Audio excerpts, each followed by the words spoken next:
Le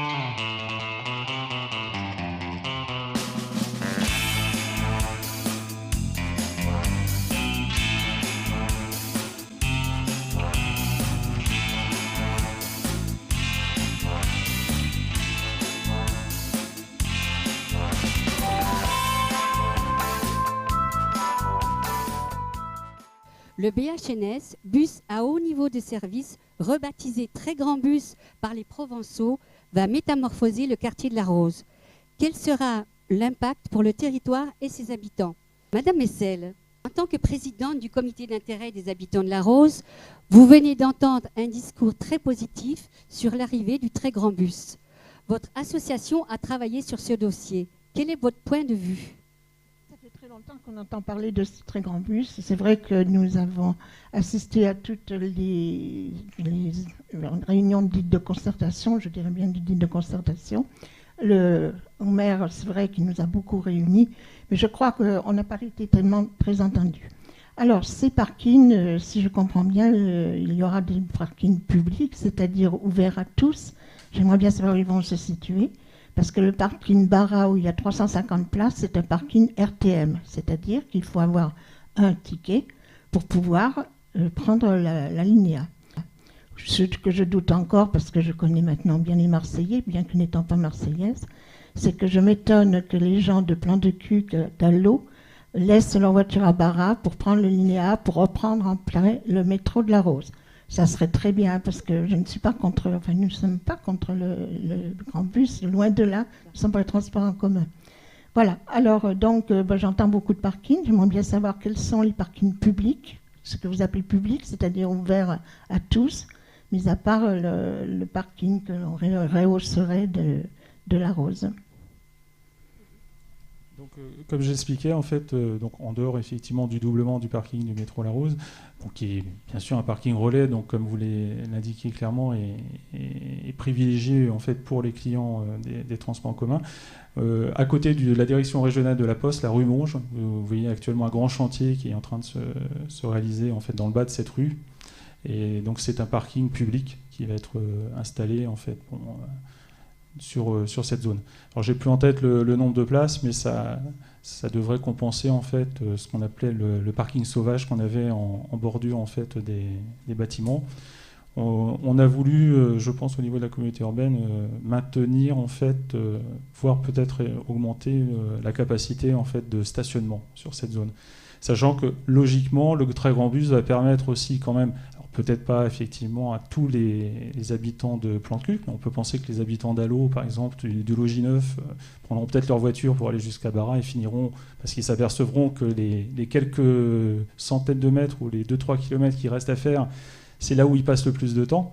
Donc s'ils descendent effectivement en BHNS, au lieu de mettre un quart d'heure, 20 minutes, une demi-heure en voiture, on va en mettre 3-4 minutes en bus, puisqu'ils vont passer en fait sur une voie qui sera protégée, et où il n'y aura pas de voiture et pas de bouchon.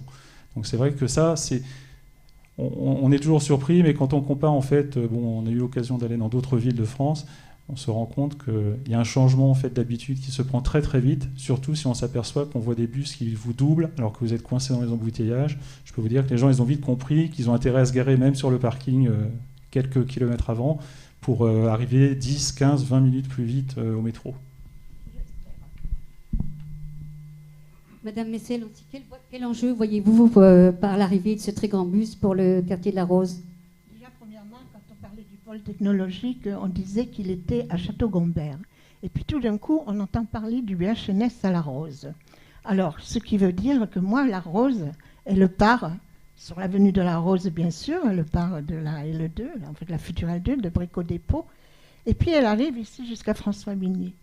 Alors, notre problème à tous, je crois que je serai rejointe dans pas longtemps, à savoir que ça ne peut pas passer, ou ça doit passer avenue François Mignet, avec tout le stationnement qui va être supprimé, qui devrait être supprimé. Mais on ne sait pas très bien combien de places on va nous remplacer, parce qu'au départ, on nous avait dit 20 places, et puis après 50 places. Or, apparemment, sur l'enquête publique, il est parlé de 141 places. Alors, c'est là que le bas blesse, je crois, parce que nous avons des commerces qui sont très vivifiant par rapport à l'avenue de la Rose où vraiment il n'y a plus rien. Hein. Là, c'est vivant. Il y a des collectivités, il y a des administrations, il y a la poste, il y a le bureau annexe de la mairie, il y a la sécurité sociale et vraiment tous les commerces divers, parce qu'ils sont divers et qui marchent très fort. Et là, on ne voit pas comment on va pouvoir leur supprimer le parking. D'où, en entente avec le CQ de la Rose, il y a eu une pétition des commerçants qui a fait que maintenant le commissaire enquêteur, et c'est là que le bas blesse, et je crois que c'est ça qui fait un peu reculer les phases de travaux, c'est qu'il faut trouver 100 places avenue François Mignet, entre François Mignet et la rue des Glycines, et pas 100 places dans l'avenue de la Rose ou par ailleurs. Voilà. Il n'y a eu aucune étude d'impact sur les commerces, et c'est bien dommage parce que de reconnaître qu'ils sont vivifiants, mais on n'a pas reconnu l'impact qu'il allait avoir sur ces commerces. Voilà où le bas blesse et où nous ne sommes plus d'accord parce que... Et puis, nous avons aussi dans notre association été très sensibles par le passage devant Sévigné où il y a 2000 élèves. Or, je ne sais pas si vous fréquentez beaucoup les voitures par là-bas, c'est vraiment l'embouteillage déjà maintenant. Et on ne voit pas comment ce bus qui est prioritaire, hein, je crois qu'il doit passer tous les 5 minutes, c'est ça ? Comment ce bus va pouvoir passer en arrêtant toutes les voitures de Saint-Jérôme, de l'avenue de la Rose, de Malpassé, etc., etc. Voilà. Pourquoi nous ne sommes pas très contents que ça passe par là. Et il y avait d'autres priorités. La priorité, parce que notre maire tout à l'heure a parlé de transversaux, pour moi, le linéa, c'est ça, c'est une boucle. Enfin, ce n'est pas une boucle qui est fermée. Hein. Le linéa, c'est ça. Le transversal, pour moi, c'est ça. Donc voilà pour moi ce que c'est le transversal. Et pour fermer cette boucle, il manque la linéa, la fameuse linéa de notre conseil général. Et la boucle, elle fermerait comme ça, c'est-à-dire hop, ça fait comme ça.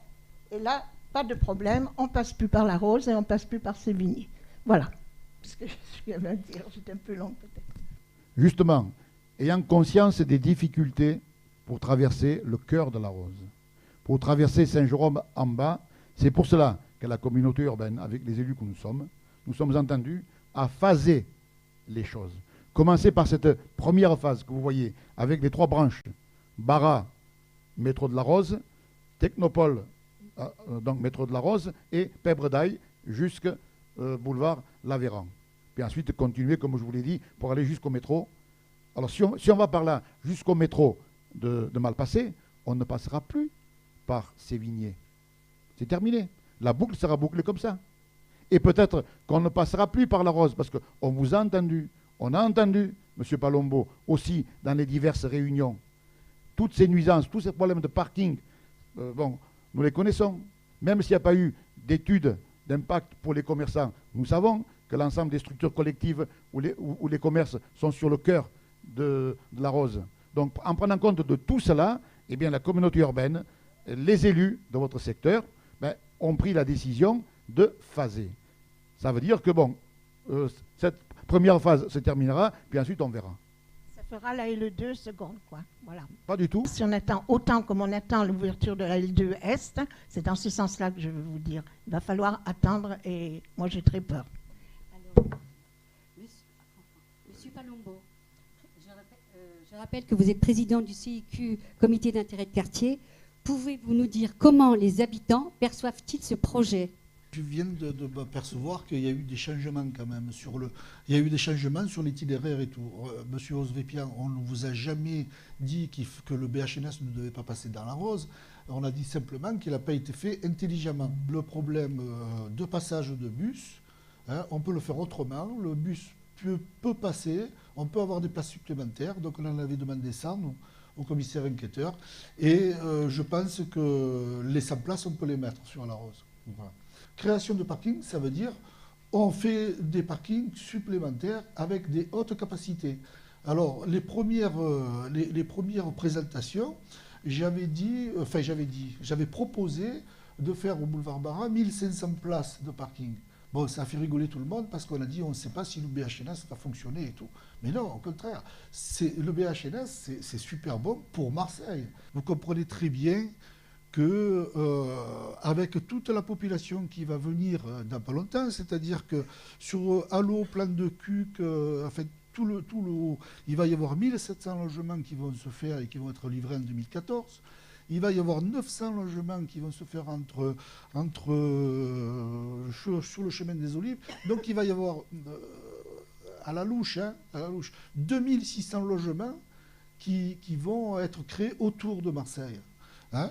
Alors, 2600 logements, ça veut dire 2600 personnes qui prendront le métro. Ce sera des clients potentiels du métro. Donc, au boulevard Baha, le minimum, c'est 1500 places. Ensuite, j'avais ajouté au rond-point de la Baronne de faire exactement le même parking de 1500 places, puisqu'il y a de la place à le faire. Et puis de mettre des navettes, et puis les bus et compagnie.